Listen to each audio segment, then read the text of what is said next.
আসতে চাই না।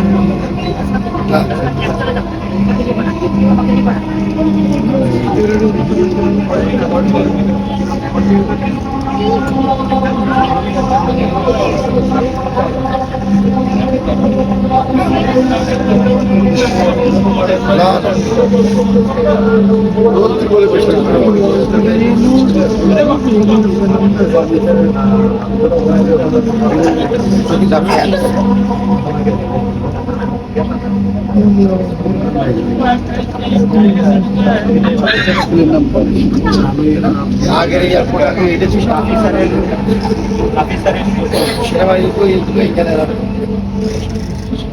আগারগাঁও, দরজাগুলো ডান দিক থেকে খুলবে। দয়া করে নিরাপদ দূরত্ব বজায় রাখুন। Agargaon, doors will open